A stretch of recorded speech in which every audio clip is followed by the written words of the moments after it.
the international balance of payment and China's forex work. We're also joined by the BOP Department Chief, Mr. Jia Ning, Mr. Xiao Sheng from Capital Management Department. Now I give the floor to Mr. Li Bin. Good afternoon, friends from media. First of all, thank you for your consistent attention and support for China's forex management. With today's opportunity, I would like to first brief you on China's forex receipts and payment during the first half of 2025. After that, I will, together with my colleagues, will address your questions. Since the beginning of 2025, the external environment has become more complex. Unilateralism, protectionism have intensified. Global economic and trade growth momentum was weakened.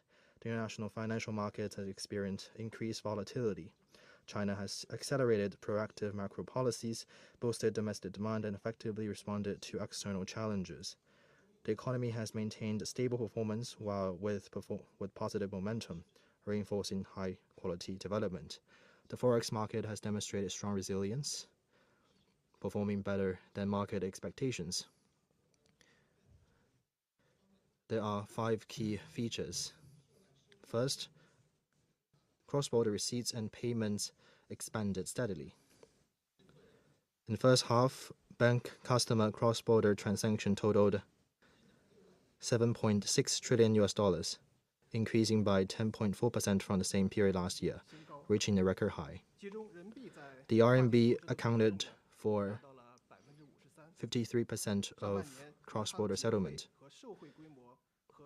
Forex settlement sales reached $2.3 trillion, up by 3% year-on-year, the second highest level of any first half period, reflecting robust trade and investment activity. Second, net cross-border inflows continued. In the first half, non-bank sectors, including enterprises and individuals, record net forex inflows of $127.3 billion during the first half, extending the trend since the latter half of 2024. In the second quarter, the inflows registered grew by 46% compared to the first quarter, and good trade maintained high net inflows, while foreign investors increased net holding of China's stock and bonds, and service, trade, and profit repatriation saw orderly outflows. Third, balanced forex supplies and demand. The forex settlement and sales deficit was $25.3 billion in the first half, with notable monthly variations. January recorded a deficit, and February to April approached the balance, while May and June saw surpluses. Market participations act rationally overall. The forex settlements ratio, reflecting conversion willingness, maintained stable at 60% year-on-year, and the forex sales ratio declined by 3 percentage point to 65%. Fourth, active forex trading. Onshore RMB forex trading volume reached $21 trillion in the first half, rising 10.2% from the same period. And the spot and derivative trading volume were $7.4 trillion and $13.6 trillion. Fifth, stable forex reserve. Reserve totaled $3.3174 trillion by the end of June, rising by $115.1 billion from the end of 2024. Appreciation of non-US dollar currencies and rising global asset prices contributed to this increase. In summary, China's forex market demonstrated resilience against external pressure during the first half. Moving forward, the State Administration of Forex, or SAFE, will fully implement the decisions of the CPC Central Committee and State Council, maintain the principle of seeking progress while ensuring stability, and advance a more convenient, open, secure, and smart forex management framework so as to support high quality economic development and opening up. And this concludes my briefing. We now welcome your questions, and my colleagues and I are very pleased to answer your questions. Thank you. Now questions, please.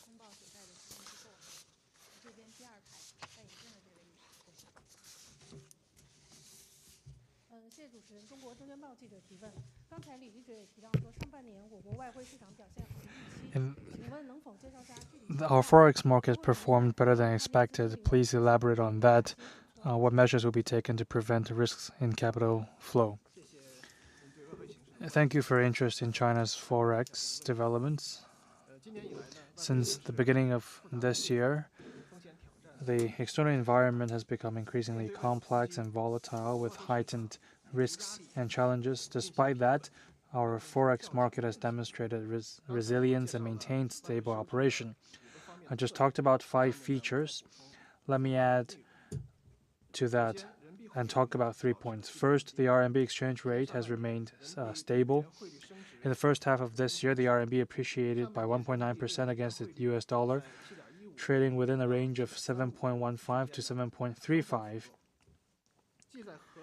This reflects both the currency stability at an adaptive and equilibrium level and its role as an automatic stabilizer in macroeconomic and balance of payment adjustments. Second, market expectations have remained stable. Forward contracts, options, and other market indicators show no unilateral expectations for RMB appreciation or depreciation. Trading activities are rational and orderly. When the RMB weakens, enterprises increase sales at favorable rates. When RMB strengthens, enterprises increase forex purchases at lower rates. Overall, there is no irrational herd behavior, such as chasing rallies or selling in panic. Third, China's balance of payment has maintained equilibrium. Our current account surplus has grown steadily within a reasonable range. The deficit in non-reserve financial account has generally matched the current account surplus, demonstrating a self-balance in international payments. Foreign investment continues to improve. From January to May, we saw net FDI equity inflows of US dollar, an increase of 16%, over 30 billion.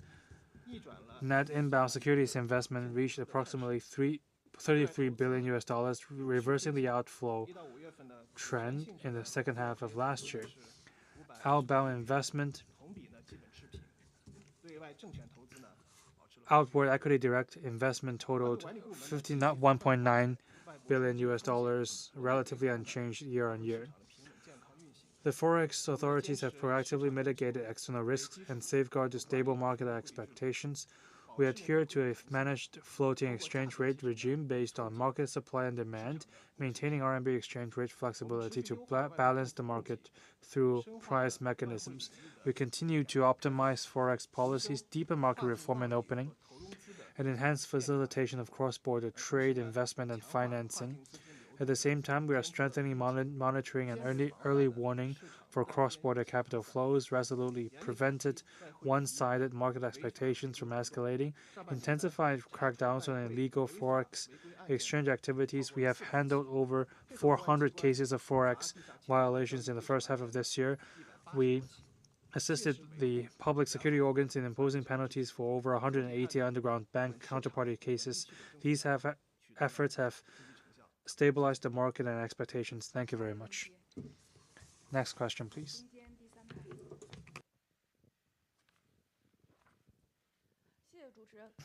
Thank you.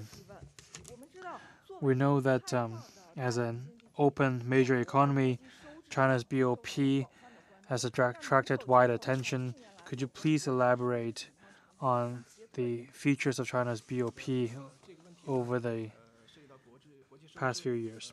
This is the issue of balance of payment. I will give the floor to my colleague. Thank you for your interest in balance of payment. The BOP systematically records economic transactions between residents and non-residents. The current account covers cross-border trade in goods, services, and income. The capital and financial account tracks cross-border investment and financing. The BOP statement and international investment position comprehensively reflect a country's external economic engagement and internal external equilibrium. With regard to recent trends in these accounts, I will talk about 2 points. First, China's current account has remained robust in recent years. Goods trade surplus remains the primary contributor. Since 2020, the expansion of this reflects shifting domestic and external dynamics. Global merchandise demand has risen notably, with annualized import growth of 5.8% during 2020 to 2024. This is on average 0.7 percentage points higher than 2015 to 2019. In the first half of this year, BOP goods trade grew by 2.4%. Services trade deficit has narrowed overall because it has become more active. Our competitiveness in producer services have strengthened. We also streamlined services for foreign nationals and expanded visa facilitation. This have boosted inbound travel. As a result, services trade revenue has grown steadily, narrowing the deficit. In the first half of this year, services trade revenue rose by 13% year-on-year. Cross-border trade revenue up by 42%, reducing the deficit by 14%. Investment income deficit has moderated from its 2022 peak, further stabilizing the current account. In January to May, we saw foreign investment returns rise by 17% year-on-year. China's overseas investment income grew by 12%, keeping the investment income deficit stable. Our current account surplus to GDP ratio has fluctuated around 2% over the past 3 years. In Q1, the surplus reached $165.4 billion with preliminary estimates indicating a narrower Q2 surplus. Second, the capital and financial account deficit corresponds to external asset accumulation, maintaining self-balance in BOP. A current account surplus reflects inbound funds from exports and foreign investment, and also FDI and purchase of China's securities. Domestic entities also engage in outward investments, which will help build external assets. From a macro perspective, current account surplus growth naturally aligns with capital or financial account deficit expansion. This should not be simplistically interpreted as rising capital outflow pressure. When it comes to China's context, the recent widening deficit primarily stems from increased overseas investment by domestic entities, while foreign investment in China remains in net inflow. External liabilities arise from foreign investment in China, and external assets accumulate through domestic entities' overseas investment. As of end March this year, our liabilities $7.1 trillion. It reflects successful foreign capital utilization and RMB asset holding. We have $10.7 trillion of external assets, and they are more diversified. We have $3.6 trillion in terms of net assets. It demonstrates gains in China's integration into the global circulation. We are able to underpin a fundamentally balanced BOP. We will publish on safe asset the China balance of payment report. We would like to refer you to those analyses. Thank you.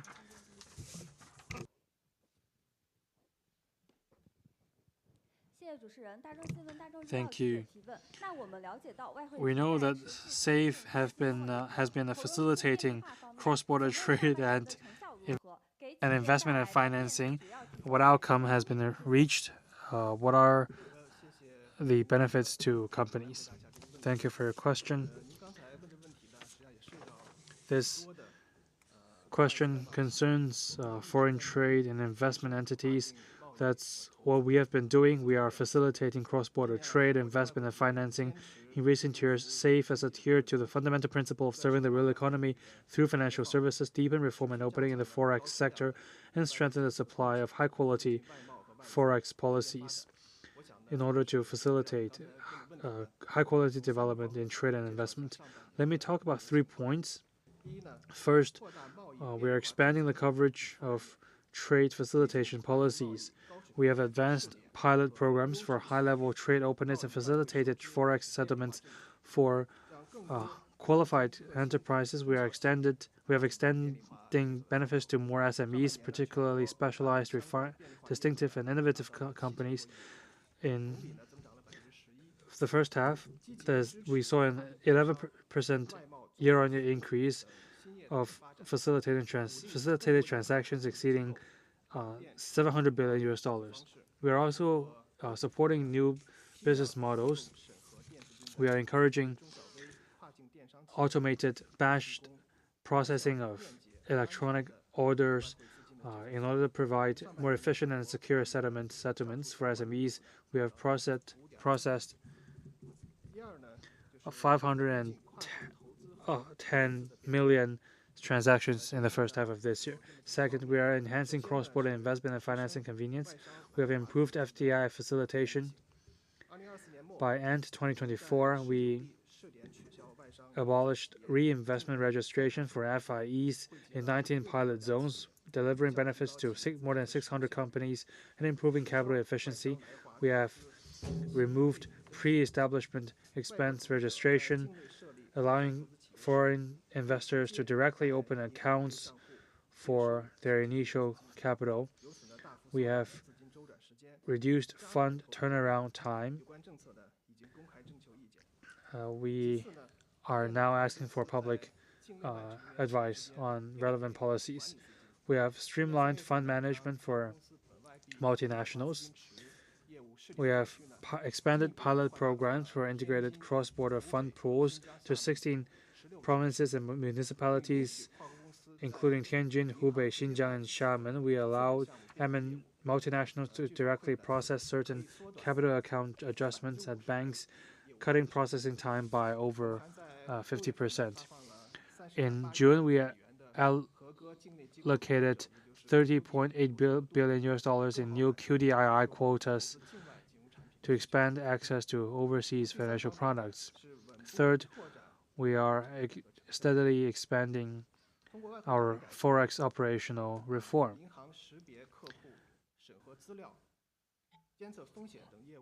We are front-loading due diligence process, including client verification, document checks, and risk monitoring. We have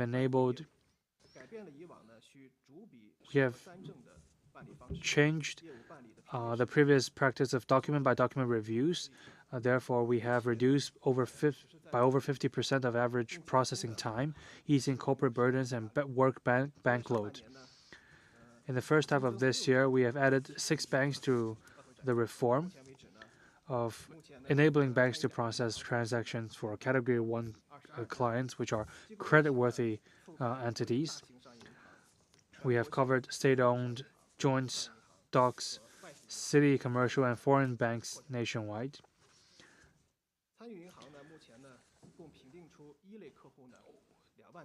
There are over 20,000 Category 1 clients. That is an increase by 23% year-on-year, with instruction-based cross-border settlements surpassing $200 billion. Going forward, we will continue to intensify reforms to grant higher facilitation levels to compliant entities to deliver tangible benefits for businesses and the public. Thank you.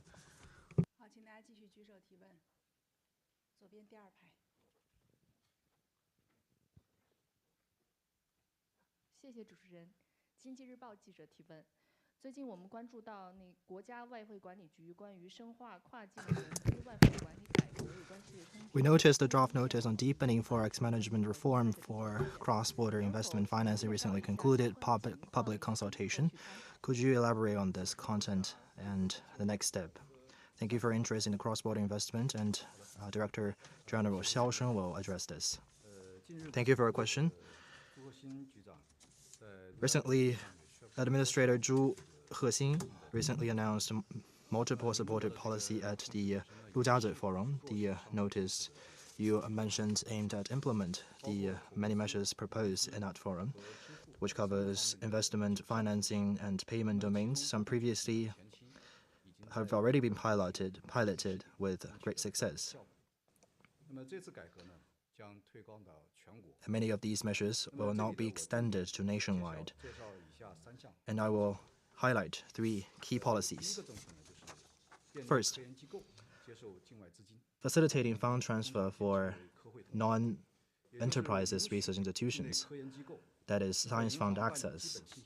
Domestic research institutions may now receive and utilize overseas funds after basic band registration.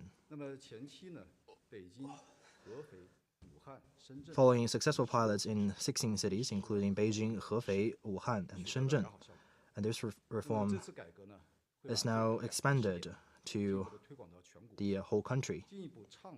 It will further streamline inbound scientific research funding channels and strengthen international research collaboration. Second, easing cross-border financing for innovation-driven enterprises. Previously, we have implemented a pilot program for such enterprises, previously allowed qualified firms in Guangdong, Sichuan, and 15 other provinces to borrow up to $10 million overseas debt. And for elsewhere, the limit will be $5 million. And this reform unified the quota to $10 million, while top-tier enterprises selected via the innovation scoring system may access $20 million. And these changes will definitely broaden financing channels, enhance cost efficiency, and enable them to better utilize domestic and international capital markets. Third, simplifying domestic reinvestment for foreign-funded enterprises. Building upon prior trials, foreign direct investment reinvestment registration will be eliminated nationwide. Foreign-invested enterprises may directly transfer reinvestment capitals to relevant accounts, reducing operational costs and accelerating capital deployments. Currently, the public consultation period of this notice has concluded. We are now consolidating feedbacks and will formally issue the notice after thorough evaluation. Thank you very much. Next question, please.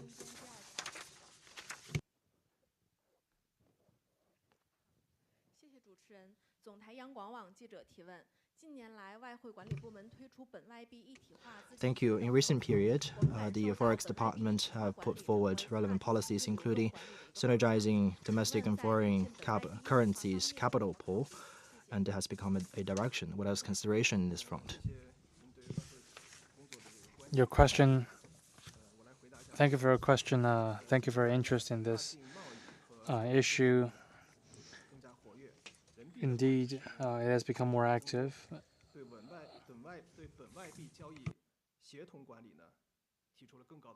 Higher demand for coordinated management of RMB and foreign currencies.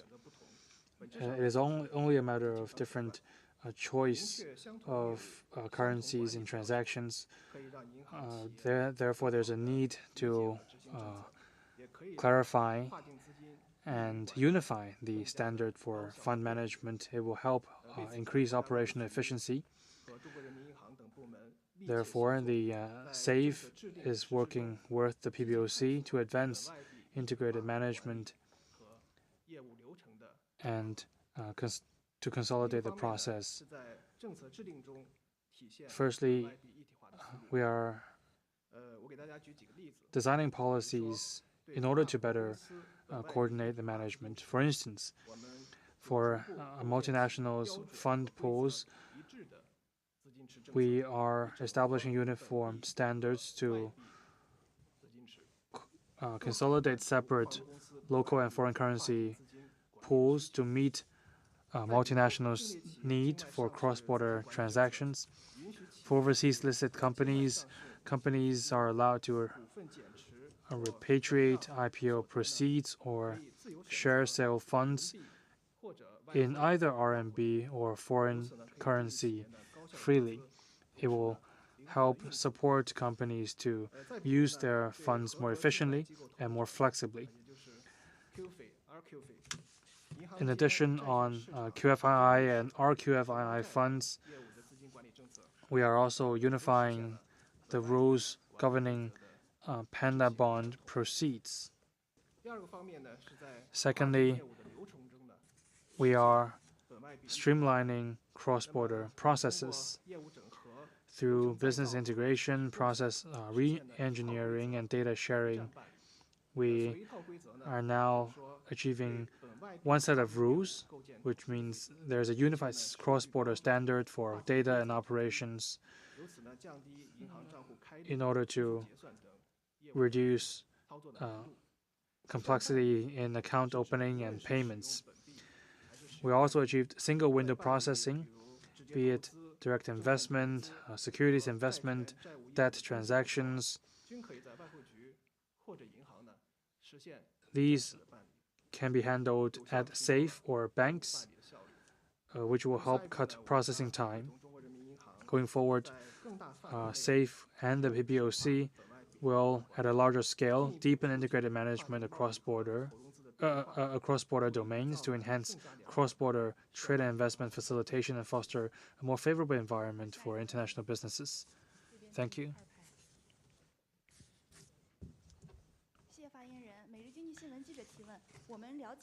Thank you. We noted the increased foreign investment in RMB bonds and stock during the first half. Could you elaborate on this trend? And what's your outlook for the foreign allocation of RMB assets? Thank you. And Director General Jia Ning will address this question. Thank you for your question. I will first outline recent foreign investment patterns. Since 2025, foreign investment in RMB asset has maintained broadly stable. Foreign holdings of RMB-dominated bonds have risen, with current holding exceeding $600 billion, maintained at a historically high levels.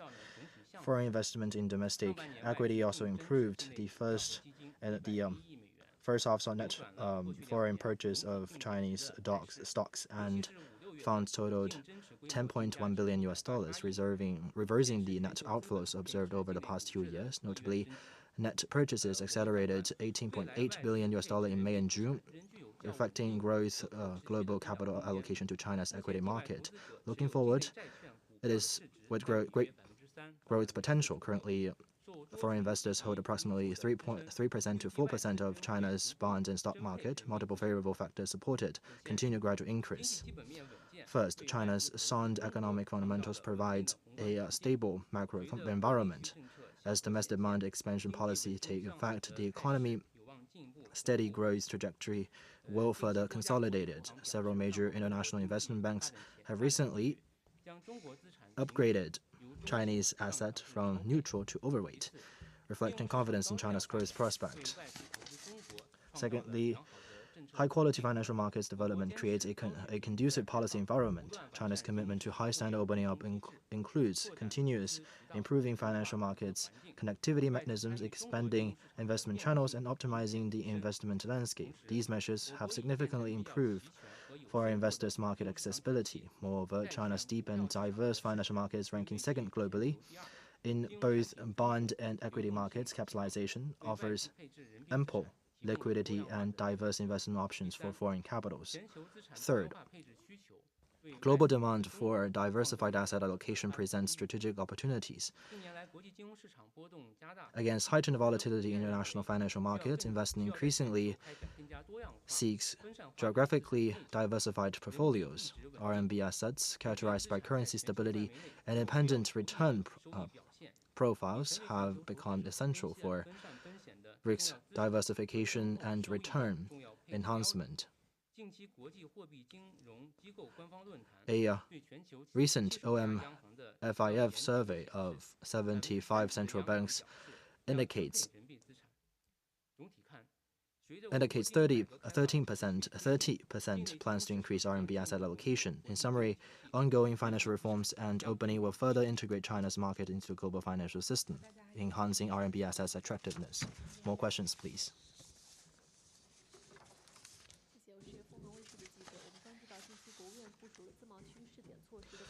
We have taken note of recent news following the State Council's deployment of replicating FTZ piloting measures nationwide. What steps have been taken by SAFE? Thank you. This question will be answered by Director Xiao. Thank you for your attention to our work. The State Administration of Forex consistently prioritizes free trade zone development. We have introduced multiple high-standard opening up policies for pilot implementation of these zones.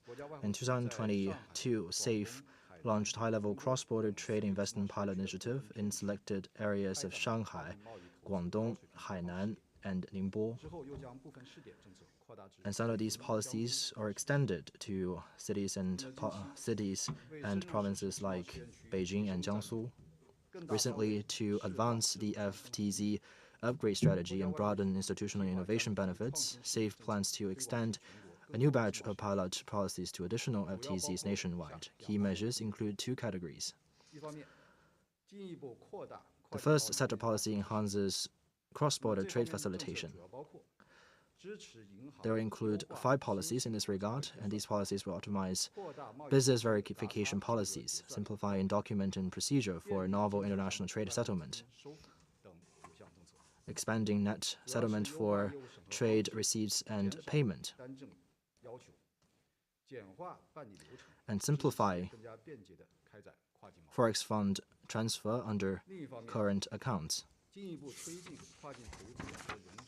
The second set advances high-standard cross-border investment and financing openness. It includes pilot qualified foreign limited partnership forex management, or QFLP,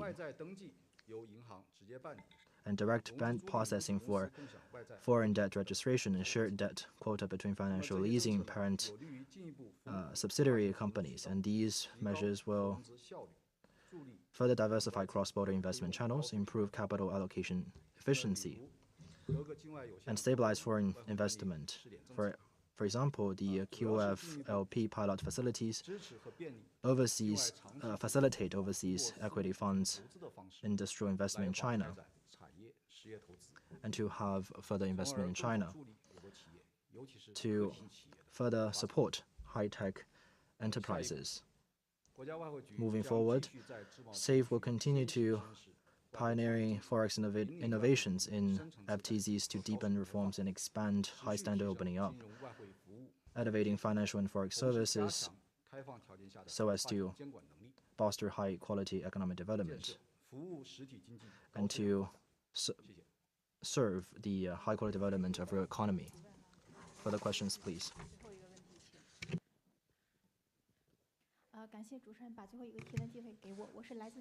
Thank you for giving me the last opportunity to ask the question.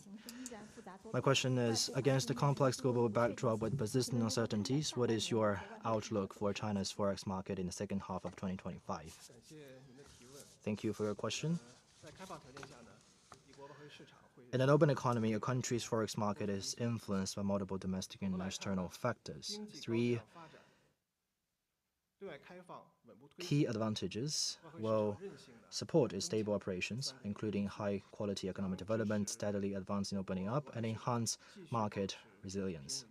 And these conditions will help maintain the RMB exchange rate at a reasonably balanced level. First, China's sound economic fundamentals provide solid support.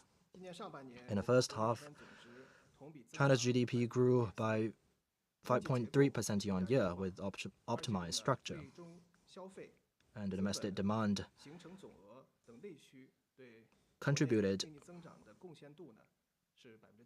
77% to growth in the second quarter, up by 17 percentage points from the first quarter. And our long-term strategy of expanding domestic demand, coupled with integrated technological and industrial innovation, will sustain stable economic momentum, which is the bedrock for the forex market stability. Second, China's commitment to high standard opening up ensures balanced international payments. We uphold free trade and multilateralism.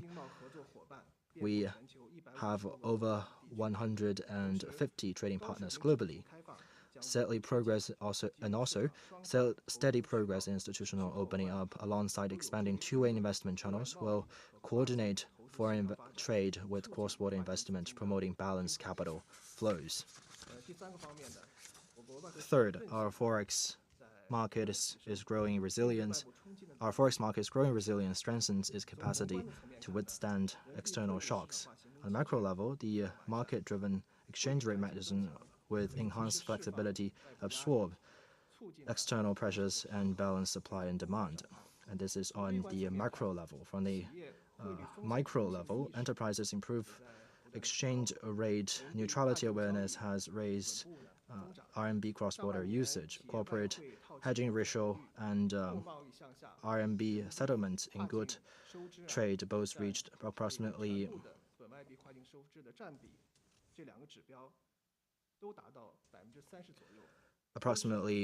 30% in the first half, historic highs, which is a historic height.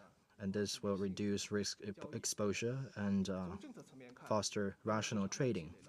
On a policy level, our extensive experience in countercyclical adjustment alongside ample policy tools and enhanced regulatory effectiveness, we are seeing greater ability to avert risks, and we're very confident to protect the forex market. Thank you. That is all. That concludes today's press briefing. Thank you, all the speakers, and thank you for the friends of media for participating. Thank you.